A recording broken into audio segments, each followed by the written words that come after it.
to cowardice to ask a question. Afraid. I've got a question. Oh, bravery. So last week you were talking about how it took you like 5 years to become an expert, or around 5 years. Yeah, this is where I felt. I was like, hey, I'm a professional now. I got this. Yeah. Um, do you think that it's possible to still get work even when you're not an expert in Oh something? yeah, of course. Okay. Absolutely. Did you work for studios and stuff like before you were an expert, or did you more Yeah, so like totally. freelance and stuff? What the? I just accidentally opened up source tree. Hold on. It's gonna open up because I downstroked like really fast. Yeah, of course. I mean, think about it. Um, you know, when you become, let's say, a doctor, right? Do you come right out of school to then be a doctor? No, right? There's No. like stages. I think it's called residency. Mm-hmm. I forget exactly, but it's like they basically have to go through the ropes of what it's like to be a doctor. Like after all the school, you have to do like learn how to do stuff, and there's still a need for that. And they still get paid at some level in some of these positions. Like even their first jobs, they'll get some things wrong. They won't get paid as much, but as time goes on and they become more skilled and they save more lives or whatever they may do, you know um, Doctors do. yeah, well, some doctors don't necessarily save lives, they just fix your teeth, which I Right. guess that could save your life too, but there's some doctors that just give you bigger breasts. Right. True. You know what I'm saying? Like, and Yeah. there's some doctors who aren't in the medical field at all, they still have a doctorate and still call them Yeah. a doctor. Anyway, my point is, the better at what you do, the more expertise you become, and then the more qualified you become to do the job. The more you become an authority, or another way of saying it, an expert. Okay, like expert just means that you have that incredible amount of knowledge and information and skill. Right. Okay, Do you think it's and best to so look for that in like a studio or like freelancing on your own? look for what? Like experience and work. Oh, it just depends on what you want to do. Okay. Like, what do you want to do? I think that there's probably more to learn if you're in a studio, but your schedule's definitely a lot different if you're freelancing. Yeah, but that's not the question I asked. Is I asked, what do you want to do? What do I want to do? Probably work in a studio. Okay, then do what you got to do to get in the studio. Okay. Right now, studios look for people who can do consistent, good work. Like it's the same for freelance. But freelance, you can get jobs from all sorts of places, right? But studio, like if you want to work for one studio, then you got to be good enough for what they have on their plate already. Yeah. So like if you draw a bunch of kittens and they draw a bunch of adult dogs, so you might not be a good fit. Right. So you just got to figure it out. I Okay. think someone asked previously whether you should cater your portfolio to a certain studio, Mhm. and I said yes, you should.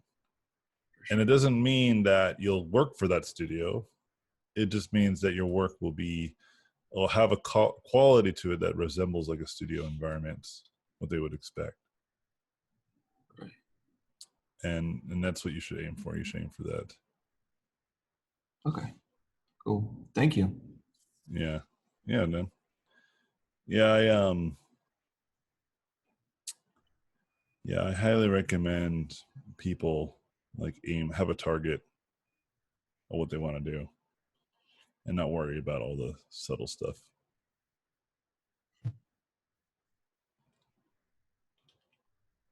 Where's Ruin Jaya?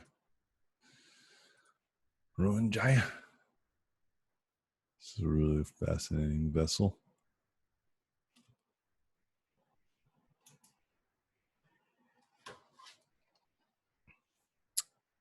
All right.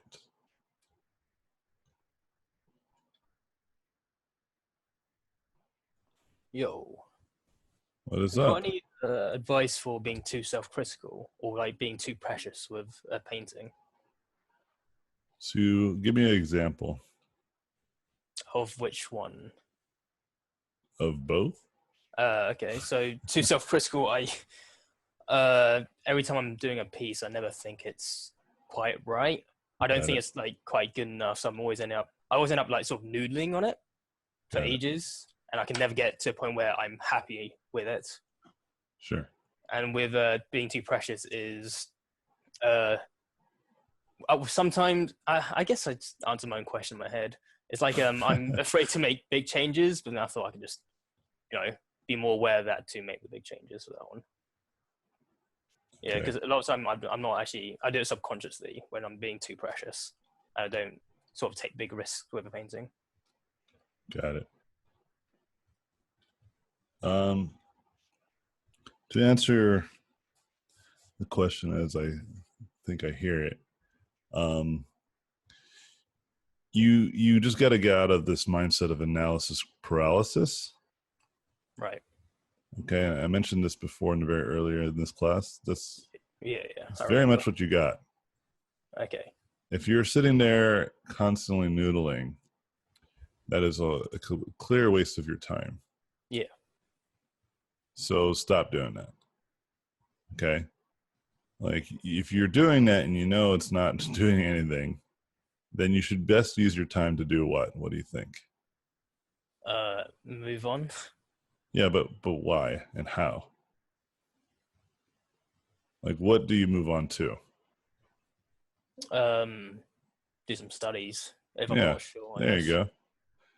Remember, if you don't know shit, you won't be able to paint it. Yeah. So, but there is another thing where it's like people's appetite or is bigger than their stomach. Yeah. So, like, it's also really intelligent to know where you're at in terms of skill, and then Right. also know where you want to be in terms of skill. But to separate those two, Okay. meaning like you should definitely keep tracks of like, okay, I want to be as good as Ruin Jaya, for instance, but it's going to take time. So every step that I paint like Ruin Jaya will get me closer to painting like Ruin Jaya, right? Okay. Yeah. But if I think that I can't paint like Ruin Jaya today, that is a complete and utter diversion to the strat that I have put into place. Okay. Again, going back to fitness, I like to use things that I do constantly, or things that are more relevant to me. You know, when you're doing, like when you're trying to get to your natural, average weight, like for instance, someone at my size, my height, should weigh around 170 pounds. And that's at a high level. Like that's I feel like I'm athletic and Right. lean, right? But I weigh 10 pounds more than that. Now, you wouldn't be able to think that, or you wouldn't look at me and think that I'm overweight or anything like that, But technically I am, according to the average. So I thought, Right. I want to get myself to at least the average. It's my goal. And so, as I was doing, this pretty reliable and I like to do stuff that doesn't feel like I'm killing myself, but I can tell that it's not easy either, Like I like to do things in increments. So I'm doing something that is going to challenge me, but I know that this is what I got to do, right?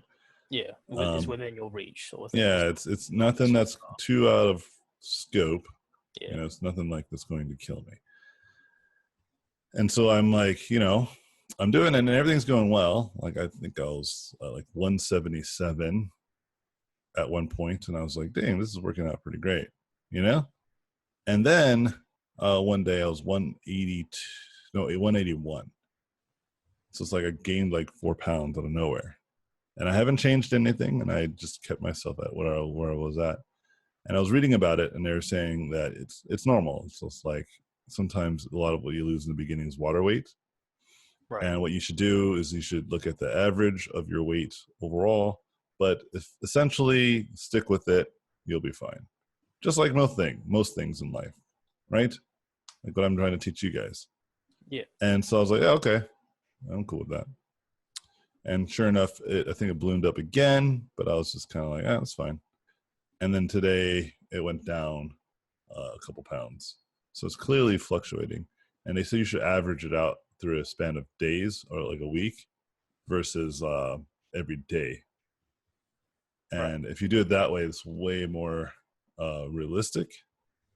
And that's kind of what I'm trying to explain to you right now. Like if you're looking at it like day by day, like why am I not epic already? You know, like painting my painting, that's an incredible diversion. Right. Because what you're doing is you're planting a seed in your mind. It's the wrong idea. You're thinking to yourself, I'm no good, right? Instead of planting those seed that is the right mindset, which is, this is incredibly hard, but at least I'm putting some work in. Get it? Yeah. Because humans are incredibly short-sighted, but we also have the unique ability to be have foresight. But unfortunately, for most of us, if not all, we are incredibly guided by our short-sightedness more than we are guided by our foresight. Like I can explain to you what I just said, right? Like I can tell you, and right now you would agree, right? Yep. You leave here more confident, you feel a little bit better, but sure enough, like a week, 2 weeks, a month from now, you're going to have the same feeling again. Irregardless that you've been told and you know that it's true. Yeah. It's just how we are. We're incredibly short-sighted. It's like I said, people like to hear good news about their bad habits. Butter is back. It's healthy. And it's never been healthy. Stop eating it. Okay? It's just like once they start saying, hey, there's a new study out there that fats are good. It's like, yeah, but butter isn't good. It's just like saying bleach is really good at cleaning my whites. I'm sure it's good at cleaning my insides. Right? That's obviously an extreme example, but you get my point. Yeah. Okay? Yeah. Like there was another study that really hurt me pretty badly. It was about drinking, and they said they finally done some studies that account for like an average health, like a person who's never drank before. Because I guess before all the studies were focused on people who stopped drinking and all the health benefits that they were getting from moderate drinking versus excessive drinking. And I guess there was a study that was more focused on just people in general who don't drink and then make them drink. Did they have like a moderately to excessive? Well, I guess they didn't do excessive, but they did moderate. And they found out, nope, it is incredibly unhealthy. It is actually pretty damaging, you know? Yeah. And I was like, damn. So every time I drink, I'm making a conscious choice of hurting myself, which I think most people already know, but it's one of those things, right? And so getting back to kind of what the point I'm making, you know, you have to remember that your brain doesn't like change. The human mind is incredibly shallow for good reason. If you think about us as animals, I'm not sure if you're religious or not, but it doesn't matter. What I'm going to say to you, I think you still can understand. For those of you who might not be, who might be, is that, you know, we're animals, right? We just are. Whether you agree with that or not, it doesn't matter. Because we do very similar things that a lot of other animals do. And a lot of animals do a lot of similar things that we do. It's just there, right? And for whatever reason, humans believe that we are higher or better than other animals in however way we would like to. But that itself is also an invention. By what gauge, right? Because, for instance, the mantis shrimp can see, I believe, like 16 varieties of light. I forget exactly. Like it's like incredible. It's like millions times better than what we got. Right? Like for instance, they can see like some of the light waves that we cannot see. Yeah. So would they then be better than us? Well, in vision, yeah. Like I don't think we even have the type of machinery that can look as good as they can. You know? In fact, I think that's what a lot of scientists have been doing. They've been studying mantis shrimps to try to create better cameras and sensors. You know? Because when you give things billions of millions and trillions of years to evolve, to adapt, they become really efficient at certain things. And so why look elsewhere? Why just look at what already exists, right? Yeah. Okay, so let's get back to this idea that humans are animals. Okay, so that being true, like the way that we analyze animals and their behavior and how we can predict their behavior, right? And then we use that because one thing that humans got is the ability, like I said, foresight and intuition in a way that we can use it to, you know, obviously dominate these other creatures that have none of these features. So it may make us an apex predator at that sense. You know, we're really highly advanced beings, you know, in terms of that. But another way of thinking about it, I think Joe Rogan put it in a really great, elegant way, is like, you know, viruses are really good at taking over their hosts, but ultimately they kill the very host in which they resided in. So are they truly like, you know, in charge? Yeah. If they're self-defeating, and it's kind of like, if you see the patterns of human behavior, it's kind of like that too, right? It's kind of scary. There's a really cool, or I don't know if it's cool, but there's a really interesting scientist that made this prediction about why we don't see other aliens or species everywhere, you know? And he said that maybe just life can never go beyond it. Maybe it's self-defeating. You know, there's two possibilities. One, life is extremely, extremely, extremely hard, okay, to do. Or two, life is totally plentiful, but it can never go beyond a certain type of intelligence before it kills itself. You know what I mean? Right. And that's I think that one's mostly true. As depressing as it is, it feels accurate. That's interesting. Yeah. Because of all the evidence, and there could be some more cases for different scenarios, but I like to think of it this way. And the reason why I do this is to go again back to this idea that just like we could predict the behavior of animals, we could potentially predict our own behavior on a general level, you know? And so then now let's take a look at ourselves. So there was this great scientific like research about like the differences between our cousins, our closest cousins, which are the chimps, right? The great apes. And they were trying to find what was separating us, and there really was none. There's very few things. I think long-term memory was one of those things that they just didn't have, right? And the scientists decided like maybe that was just more of like a pragmatic thing, like there's no need to have long-term memory for them, you know? Right. And so maybe they just never developed that as much as they probably could have, but they just felt, you know, that was not enough to distinguish us between them, like, you know, because they were able to use tools, they were able to learn basic patterns and such. So they were really like, you know, bewildered, like what really separates us? And then they did this one extra experiment. And this experiment may truly explain what the differences are. And I believe this is true mostly, which is that we're really good at not questioning stuff as much as people like to think they do, right? And at a very early age, this is incredibly true. As you get older, some of this starts to evaporate, but definitely when you're younger. And they discover that this is probably why we're able to advance our technology and our abilities.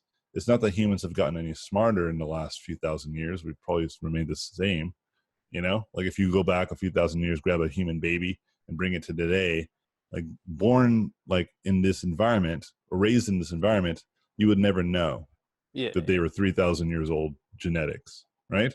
Yeah. And so what the experiment was is that they had this little box, and in the box was a treat, and there's all these levers and buttons. And so the scientists will show the chimp how to press all the buttons and levers and stuff. And then they found what they believed was like equivalent mentality, which was be like a toddler, like a 5-year-old, like a 4 to 5-year-old, to like a chimp's mentality. And they did all the stuff. And then so the chimp had a really hard time figuring it out, but eventually did, where the child got it right away. Like they did it exactly as instructed. Okay. Right. So then they're like, oh yeah, so maybe humans, we just have this innate intelligence of just, understanding and recognizing patterns, right? But then they weren't sure. They're like, well, what if we like get rid of the component of like you have to do all this stuff? What if we like say, you don't have to do this stuff, but not by saying it deliberately, by indirectly saying it. So they would have the same box now, but this time it was clear and like transparent. And it was very clear that you can't, like nothing on the sides and all the buttons and all the levers, they actually do nothing. You can just open it up and then just get the treat. Right? And so they did the same experiment. They would show the chimps and the kids how to do this experiment. Right? And the chimps were just like, the hell? I'm just going to grab the snack. They just ignored all of the instructions and went straight for the treat. But guess what the kids did? Played everything anyway, like all the little. They did all the orders exactly as said, even though they can clearly see that they didn't have to do it. And then they realized, this is the really defining factor, Like, do you know why we use the word cat to describe a cat? Nope, we just accept it. Exactly. This is my point. This is how you can build societies on. This is how you can teach language. This is how you can teach religion, cultures, belief systems. You understand? Right. Because if we were to question everything, then we would get nowhere fast, just like the chimps. Right? Yeah. So getting back to this. So we have a lot of things in our biology that actually, it really makes it hard for us to challenge new ideas. Do you understand this? I believe around the age of 26, like your your frontal cortex basically is completely like cemented. And I don't mean like a hard cement. It's just like, that's just like who you're going to be pretty much your whole life, unless something really dramatic happens to you, like something traumatic, Right. Or maybe you just have a really enlightening moment, but it has to be really powerful, That's why trauma works, because trauma basically is like, oh man, like, Rewire your brain. Yeah, this is something really important, Like whatever we had before, we're just gonna like delete that and replace it with this new information. Yeah. That's like post-traumatic stress syndrome comes from. This is how like people fall into the Stockholm syndrome, Yeah. And so think about that, right? So if you're not putting some hard trauma into your brain, right, then it's really hard for you to be like challenge these types of ideas. And if you understand that you're a human and you're an animal, and then your brain is always about conserving energy, and it doesn't care about what you cognitively are thinking, because you remember, your brain is just a biological machine. Okay. It is doing other stuff when you're not paying attention, like breathing, running your organs. You understand? Yeah. It's not just making you think about like how many cat videos you're going to watch today. It's like, it's doing other stuff, right? Controlling your metabolism, your pain receptors. It's doing other stuff. Yeah. And so if your brain is trained to keep things efficient, which it is, the biological, like physiological job of the brain is to keep things efficient and function and get energy in, and then, make sure that you don't die, right? That it makes sense on a primal level why this is really powerful. When we live out in the wild and we're like this really fragile beings, it makes perfect sense. But it's using that same functionality that would probably save you from grabbing the wrong branch while we're swinging in the trees, which would be like insecurity. Like, hey, I don't think I'm good enough. Because the chimps that were brave died. Okay. Right. You understand? Yeah. And so then when your brain is confronted with, I don't know, painting a bad painting, it's treating it like you're like in the jungle with like a lion in the bush. You understand? Right. And it's just like, it's not worth it, bro. So your brain is literally trying to convince you to get out of it. Yeah. Because if you look at all the other animals, most like 90% of all animals are lazy as fuck. Procrastinating is in our bones. It's supposed to be the default state of us animals. Yeah. You're actually fighting against your default state. So how does this work then? Well, you just got to get to your default state to something that's comfortable, right? So your brain doesn't stress out all the time. Okay. And that's what I've done. That's like I spent like, a good few years really just training hard. I guess And whatever switch was in my mind that would normally control that, I just might not have, right? Like whatever regulates my ability to just like avoid hard stuff, it's just not there. If I'm convinced that I want to do this thing, right, I just do it. Yeah. But it was incredibly hard. I was still fighting against my natural tendencies. But guess what? If you train your brain enough to do the types of stuff that I'm talking about, you eventually will stop thinking this way because now it is part of your nature. Does that make sense? Yeah. It becomes like sort of innate. Yeah, and now it's become comfortable, and it doesn't cost a lot of energy because your brain has the tools, the synapses, to let you do it as if you're just walking or breathing. It's like second nature. Yeah. So it's like, that's why I think it's really important to practice studying a lot, because intuitively your brain doesn't want to. You consciously understand that it's invaluable, but your brain's like, learning new shit, dude. Oh, fuck that. Yeah. And so you have to train your brain, like treat it like a muscle. Like when you train your biceps, you put some work to it. You add a heavier load, more reps, right? If you don't put that in your brain, if you don't train your brain to like constantly be put in this hard situation, your brain is always going to fight you on it, right? Like whenever I was working out with my friend and he was lifting weights, and it was the first time he'd ever done it, it was really fascinating because as soon as it started feeling a little heavy, he gave up. And I said, that's completely natural because your brain's not used to this. Your brain has never experienced this type of pain before. And so you're not going to die. You're fine because you lifted the last 5 reps like remarkably easy. So it's clear to me your brain is running the show right now. Your muscles are still, they got some gas left in them. And I was like, and that's why I'm here. I'm going to spot you. So just keep going. And he's like, all right. And he did. And he did like 7 more. Until he actually went to failure. I was like, you'll know you can't lift it anymore. Yeah. Right? And don't worry, I'll be able to save you, man. And then after that, then he was hooked. Then he kept on doing it, Because his brain was like, oh, okay, this ain't so bad. Like, we're okay.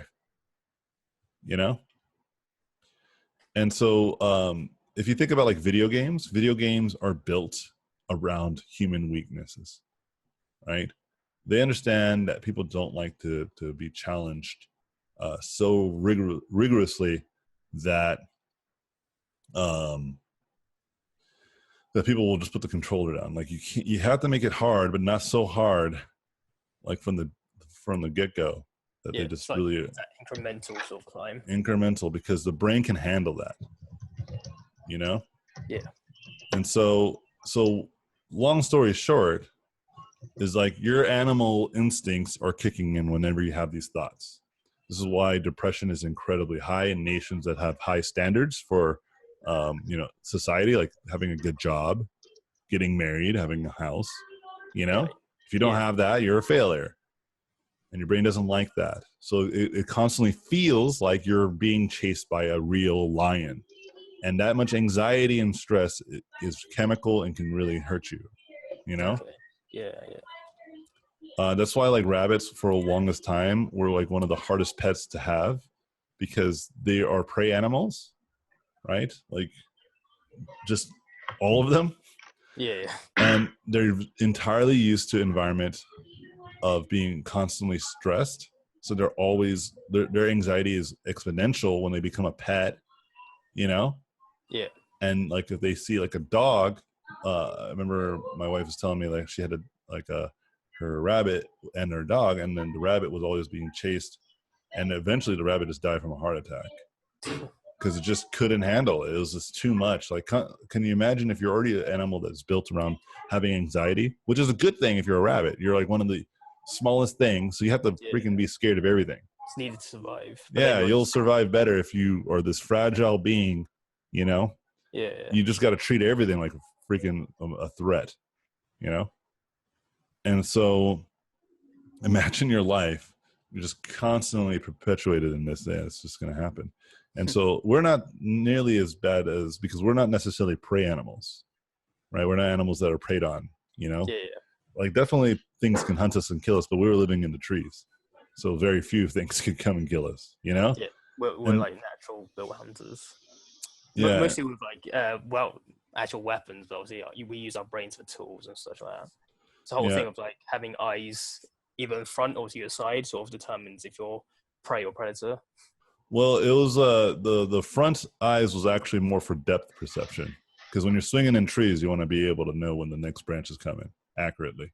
Oh, okay. So we weren't hunters, we were tree swingers, and then our brains got smart enough that we started learning how to cook, you know, and and then from that we were able to get bigger brains and then build tools, and then we were able to hunt, because we weren't hunting until we were able to have tools. Yeah. So you can't just all of a sudden have tools, right? You had to be smart enough to build a tool to hunt with. But, you know, we were eating starches way before. And then that made our brains big enough to build tools that were able to let us hunt. Yeah, because there was no way we were able to chase down some large animals. We still can't. You know, it's incredibly challenging. Yeah. Like if you look at it at a primal level, like not as we are as a society, because we have boats and shit, you know, and we can like get all sorts of crazy amounts of sea life in a second. Not to say that it's hard or easy. I'm just saying it's not nearly as hard as if we just didn't have any of those tools. It'd be impossible. Dive in. Grab. It's hard to even just grab one, just diving in, you know, like we still needed like a tool, like a spear, right, to be able to throw it in, and the fish has no idea what's happening. Yeah. So anyway, my point though is that we are animals, and because of this, and you understand this principle, it makes you learn faster, because that's what I've been doing. That's why I've been learning faster and faster, because I've just accepted that this is what I am.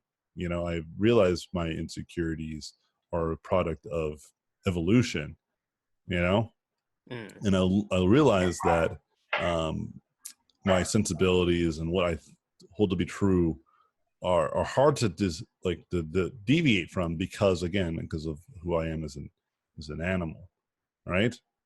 And if I understand that, I also can appreciate my advantages that I have over other animals, which is again our ability to have foresight, critical thought, these types of things. Consciousness is true in other animals. Modern science is coming out proving that there's tons of consciousness even in some of the more simpler organisms, you know. Just because we don't know how to explain it entirely doesn't mean that other animals don't have it either, you know, which is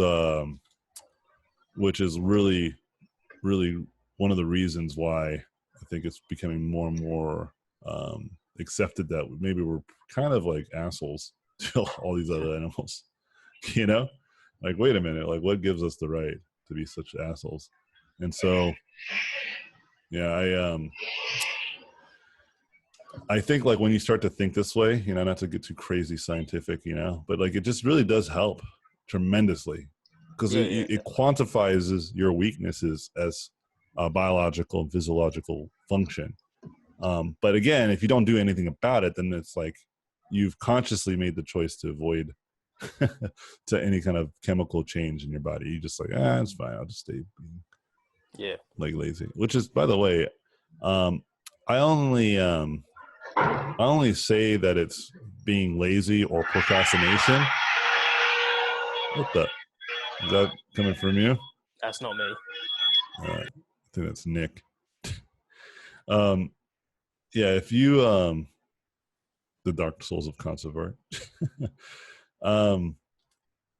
If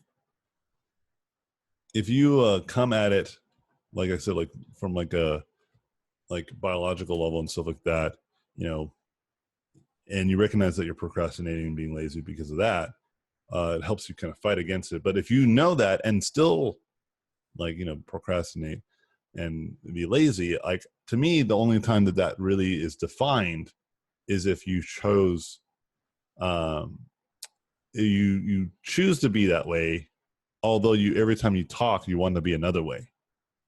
Like, if you say to me, like, I want to just, have a stable job and just be, complacent with my work, that's really makes me happy. I'd rather just, hang out with my friends and family, whatever, right?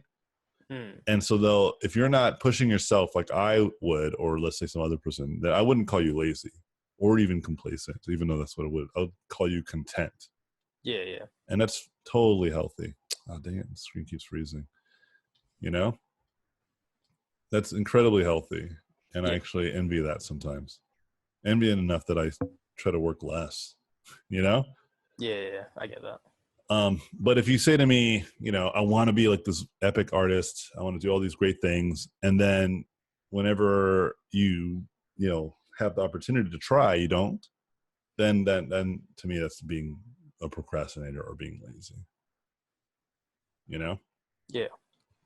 So I think it really is. There's a lot of context to be had, is what I'm getting at when it comes to that. But there's nothing wrong with taking it easy, is what I'm getting at too. I don't want to push that idea, but I will say, if you're not pushing yourself, at least consistently, then don't be shocked that it's hard for you to get those jobs. You have to realize that it's a percentage game. You want to increase that percentage chance of being a better artist. You know what I mean? Yeah. There's a lot to take in, but it's gonna stick. I'm trying to make sure it sticks in my head. Yeah, just remember, like, if I were just to give you cliff notes, whenever your brain tells you, hey man, this sucks, that is your brain trying to keep you safe. Yeah, right. Okay. So then you tell your brain, dude, I am safe. Don't worry. Okay. Like, I'm not going to die by drawing this bad painting. Okay. But we need to do it because this principle is true. The more we do something, the better we'll get at it. And if I don't keep doing this, then I'm not going to get any better at this thing. Yeah. Yeah, that was awesome. Thanks, man. That's super helpful. All right, great. Learned a lot there. Damn. All right. Yeah, I know it's a lot to take into, but like, ultimately it's the same.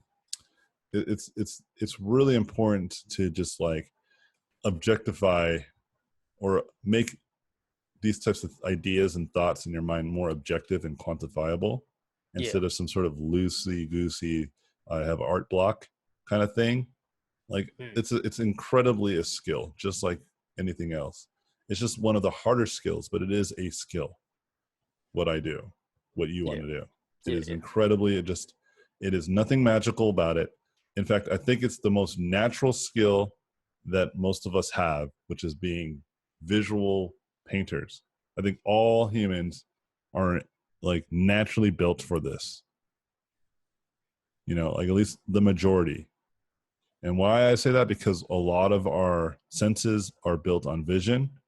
A lot of our brain interprets vision, not just vision. There's other stuff like other senses, but anything that involves the senses, our brains love. Yeah. And so, like, if you want to be a musician, that's ears, right? A chef, that's food, and smell too, I would say, goes the same way. Or maybe fragrance, right? Yeah. Like, we love to indulge in these things, and we love to create these things. Okay. Our brains are naturally built for these creative industries. But because there's more practicality in stuff like building a car, that you tend to see the types of jobs like engineers and stuff like that take forefront opportunity. But I think that's starting to change because these same people are getting so efficient at making such great tools that they're replacing themselves. Yeah. Quick question about creating a portfolio for a studio with a wide range of game concepts and games, i.e. Insomniac. I have spoken to Jacinda, their director, who said they hire a wide range due to the fact due to that. But what do you think the hiring staff would look for in that case? Again, like if they have all the different games, and just pick a game that you prefer, right? Because I worked for Insomnia, right? I did some stuff for them. It was for the Edge of Nowhere, but that made sense. It was a horror game. Know what I mean? So like, you just got to pick a thing. Pick a thing, dog. And then just focus in on that. I focus on primarily a lot of horror stuff. So I guess what? I get a lot of jobs doing horror stuff. Weird abstract designs. I rarely get jobs doing that because most people aren't making weird abstract stuff. Hey, Plus, AJ, it's mostly for myself. Yes? what did you do when you first started working as an artist? I was a concept artist. I just did concepts for like small mobile games and stuff. It was like a lot of contract work. Did you like, find them online? huh? Were they like just things you found online and you applied to, or did they contact you? Oh, they contacted me through my Oh. friend. That's why I say you should network. You only can control two things: the people you know and the quality of your work. So my quality was probably worse than what you guys are submitting to me these days, right? But because my friend worked there, it helped. So you got to make friends. I'm very friendly, make lots of friends all the time. And so I tend to work all the time, you know? And as years go by, I've gotten much, much better, right? And so now I'm getting, people are calling me directly without any connection at all. But I would still say that that's networking. I just networked through my social media. You know what I mean? Mm-hmm. I see. Yeah. If nobody knows you exist, then why would you expect someone would get a hold of you? Right? You can't expect that. If you apply for jobs, that can work. But the reason why that might be a lot harder is because, especially if they're a big studio, they're probably getting hundreds of emails, you know, Mm-hmm. and you're just amongst the many. And so if you do it that route, you really have to stand out. But if you go to like an event and talk to them in person, best case scenario or worst case scenario, you get feedback directly from the recruiters, or if you can, the art director or concept artists, which will be even better. Sometimes recruiters don't really give the best feedback, not because they don't know how to look at good artwork, just because sometimes they don't know how to give good artistic feedback in general, right? Mm. And some recruiters, they do kind of like, there's like a thing that's happened where, you know, I'll send my portfolio in, and then the recruiter will send my stuff to everybody on the art team. You know what I mean? Mm-hmm. Like they can tell that I have quality of work, but then they're unsure. So then they send me through the gauntlet and then see what goes through that, right? So ultimately, you're still going to be seen by artists, and recruiters don't really. They just wait and see what the artists say, you know. Mm-hmm. So it makes sense that you should try to put it in front of other artists, not because, like I said, not to discredit recruiters, but recruiters are just, their jobs are to find people that they think are qualified, and then try to see if they are qualified by putting them in front of the other artist. So the artist can just stay busy working, you know? Yeah. And, but like I said, if you go in person, worst case scenario, you get feedback, which is great because it's really, really helpful versus just staying like in some sort of empty void, not knowing what's good about your work or what's bad about it, you know? Mm-hmm. And then the best case scenario, you get a job, which is great. Right? They say, "Oh, this is great. Here's a job." So, like I said, I'm really friendly. Made lots of friends over the many years, and so yeah. Yeah. Okay, I got it. Thank you. Yeah, if you don't like to make friends, which is totally fine. I know it sounds funny, but some people are really just afraid of that stuff, you know? Mm-hmm. Then you just got to really build a great online presence and just do everything through email. You know, like I understand that some people are like that, and it's fine. There's nothing wrong with that. and you if you're like that, you're living in a really great opportunity, you know, because there's a chance that you can do that now, right? You can really just build a name for yourself and totally just stay out of the limelight. You know what I mean? Mm-hmm. And if you're an asshole, it works out better too that you just do it all online and just keep your mouth shut. I mean, you can open your mouth, but people don't like assholes on average. So just be very careful of that. I have some friends who are assholes who started talking a lot, and they're shocked that nobody likes them. I'm like, well, dude, you're an asshole. Like, I'm friends with them because they're good people, like in principle, right? They do a lot of good things, right? They just have stupid ass beliefs. And they're really aggressive, and they're really angry. And they're treating everyone like idiots. And I'm like, dude, what are you doing? Is that your Pixar friend? Huh? Is that your Pixar friend that believes that Transformers is like a bad movie? No, he's that's just opinion. That's not him. He's not being an asshole. Like I have a friend, like someone like did a really good Facebook post about this. It's like, I wish Facebook didn't exist, so that way I can still be friends with all the people. Because once I hear about their opinions, I don't like them anymore. And it's like, that's no way to run. I think people should be allowed to their opinions, but if they're really unpopular, like that's what I'm saying. Like, why are you shocked that it's like you take this position that's really unpopular and then everyone's mad at you? Like, for instance, during the separating of families, right? And he was making arguments of like, well, they did it illegally. And I'm like, what you doing, dude? What are you doing? And he's just like, what? Breaking the law. Take the kids away from them. I'm like, oh my gosh. And I'm like, okay, look, like, I don't think you see this for what it is, right? I was like, look, I get it. If you break the law, you know, like we don't give you like, you know, free meal and like a pat on the back. You know, I get that. I understand what you're saying. But just because something's a law and someone broke the law doesn't make the law just, and doesn't then mean the punishment should be so extreme. Two good examples, right? One of the most popular examples, slavery used to be a law, right? Well, now it's not. I think we all agree that was a pretty bad idea, you know? So that's a great example that not all laws are created equal. That's why we change laws constantly, right? So maybe this is one of those laws that we might need to change, you know? And then the other example would be, you know, if I cross the street, technically I'm breaking the law, I'm jaywalking. So then should my kids be taken away from me? Should I be thrown in prison and my kids are taken away from me? It's like, so you then understand there's a gradation to punishments and law breaking, right? And he's like, well, okay, I guess. He's like, well, what do you think the solution is? I was like, well, I don't know. I'm not freaking, a politician nor a policymaker for border control, right?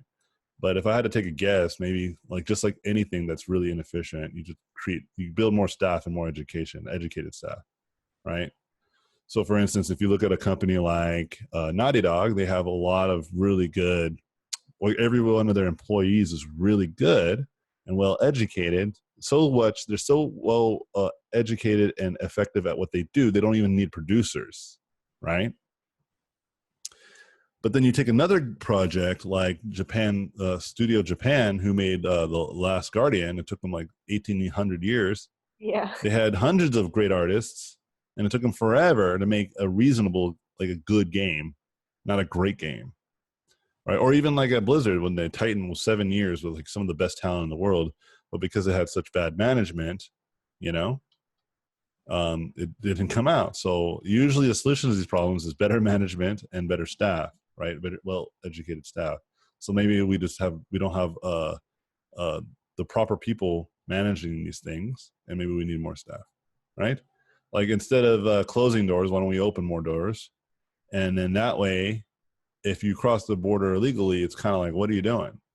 Like there's all these alternative ways to get in. For instance, my wife had to do it, right? She crossed it legally, not because she wanted to, but she had to. During that time, there was like a real bad like internal war in Nicaragua, and her mom was trying to be, they were trying to recruit her mom to a terrorist group, and she's like, I don't want to be a terrorist. So she ran, and then she had to leave her daughter behind, which was my wife. So imagine this 6-year-old girl, a bunch of strangers crossing the border, hoping that her mom's on the other side, because all these people were running from this, like, you know, American-made war, ironically. And so then, you know, I was telling him all this, and he's just like, "Oh, okay, well, I guess I could look into it," because he's an asshole, but he's still a good person. You know what I mean? Mhm. And I told him, like, yeah, your opinions are just really unpopular. You just got to be very careful. And so you just got to be very careful what you say and how you say it. Like, I understand, like, we can't just have open borders. I get that. But I was telling him, you're being an asshole. So if you're an asshole, if you hold opinions that are really unpopular, it may make you look like an asshole. So just be cautious of that. Don't be shocked that you'll have a hard time working. And don't get me wrong, I actually disagree with that principle, right? If you have hard opinions that people disagree with, right, I don't think that should be a make or break. But it just happens to be. Because again, when we're talking about humans being animals, just people can't get over it. People are just super, people are like super tribal, and it's really annoying. It's not productive, you know? And so, yeah, so that's my advice. I have some friends, for instance, who are incredibly conservative. Our industry is very liberal, and it sucks, like, for a lot of them, because they get like, they get put into these positions that make them look like they're really monsters, you know? And I'm not a monster, dude. I just hold conservative positions. And not all conservative positions are created equal. Like, there's some that have some reasonable, like, doubt. Like, we should consider some of their arguments, you know? But not all of them. And so, like, that's what I'm getting at. Like, I think I have one person I can think of who's like really incredibly conservative in the industry, and he's very vocal about it, but he's such a badass. You know, like, it really kind of like overwhelms his assery.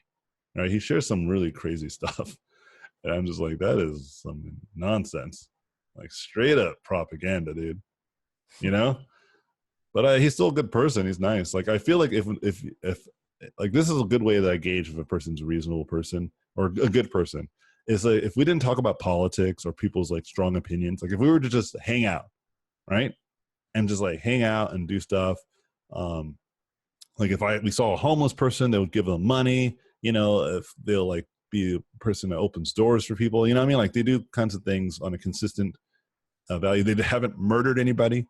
They fight against people that are mean to other people, like physically and emotionally, right? Like, all the matters that I think, like, all these principles that matter to me, you know, then I don't think that they're terrible, you know.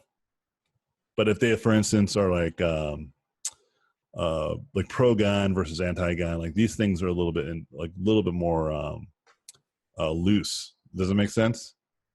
Like, I don't make, it's not a make or break relationship if you're one way or another, in my opinion. Like, it just is kind of crazy to see. Like, I'll give you one good example. I saw two artists friends of mine, who are arguing with each other about some political thing, right? And they were going at each other, man. They were starting insulting each other, and they started getting really mean, right? And I was like, man, Facebook really turns people to assholes, like, really fast. Because both of these people, I felt like if they met outside of Facebook in different circumstances, that they would actually probably get along really well.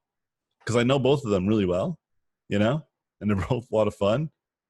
And it just made me think, like, this is crazy, you know? Like, it's like, because there's a wall, you know, there's that social wall behind, like, people hide behind. But like, I think in person, these people would have been just fine. They probably would have been able to argue the same arguments without throwing fists, you know what I mean? But because Facebook, there's no cadence, everything seems like people will project what you said differently. You know what I mean? Like, I can say controversial topics with, I'm sure many of you guys, and maybe there may be stuff that you guys disagree with, but because you guys can hear me, right? The intent of what I'm saying comes off much differently. You know what I mean? And vice versa. Like, whenever I talk to people, unless I disagree with them, it's the same thing. And so it's just social media does not protect us at all, as many of you guys may know. So that would be that's actually pretty good professional advice, actually, outside of just like a rant about social media. It's actually just really smart if you do feel like you have very strong opinions and you want to be safe, like just do them in like, in environments where people like, people that you trust aren't going to like rat you out. Oh, do you know this person's a flat earther? What? All right, blacklist. Because and you think that's funny, I actually have a friend who's like entertaining the idea that the earth is flat, and I had to like walk him off that ledge. But I do have friends who believe in chemtrails, and I have friends that believe in like anti-vaccines, and I feel really strongly against these ideas, but I'm still friends with them. We just never bring it up because I think it's crazy, But again, I look at the larger principle ideas. I don't get caught up on just like these silly stuff. Because there can be someone that agrees with me on 100% of everything, but then they like eat children. So should I still be cool with them because, we agree on the same thing on like abortion? Yeah, we should totally have abortions so I can eat the fetuses. It's like, oh, all right, well, I don't know. I don't know if this person's cool to hang out with, And I will end it with this. Actually, I'll end it with this really good feedback too. Think of it like this: like if you meet an art director and they are really mean, like mean individuals, right? But they're an art director for like a major company. You have to be very cautious of how you handle that situation because some people will probably, just pander just so they can get a job. But what ends up happening is that you might get that job and now you're working with an asshole, right? I've seen this happen. It's disheartening. So don't do that. It's actually better to just make friends with people organically, like meet somebody, be friends with them. And then as life goes on, they might actually get better and better, and you will as well. And eventually one of you will start working. Let's say your friend does. And then they get in a position where they can bring on more talent. And they're, hey, I know a person.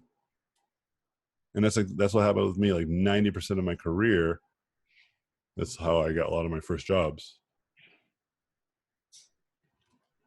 Okay, so that's why it's really important to be good to people. But if you can't, because this is how you are, and I don't mean like you're like killing kids or anything. I'm just saying like you just don't get along with people. You're just really confrontational. You're really a disagreeable person, which is fine. Just stay online, so that way you can live your life of disagreement in peace. Yeah, I'll take one more question. Well, actually, no, I cannot. I have to get going. Pick up my kiddo. Anyways, great class, guys. Hope you guys the best when you guys go into this weekend. Remember, this is like the final week we're coming on to, so be really aggressive about pushing your work, pushing yourself, and don't be strangers. Hang out, talk to each other, help each other out. All right. Thank you. Peace out, friends. Thank you. Have a great weekend. Talk to you guys next week. Man. Bye. See ya. Whoops. End meeting. There you go. Laters. Thank you for watching this video. I appreciate it. Please subscribe to watch more in the future. If you liked the video, I would appreciate a thumbs up. If you like this content, you can go to my website, robotpencil.net, where you can find mentorships, tutorials, and a Patreon to get more exclusive content. Thanks again, and I'll see you guys in my next videos.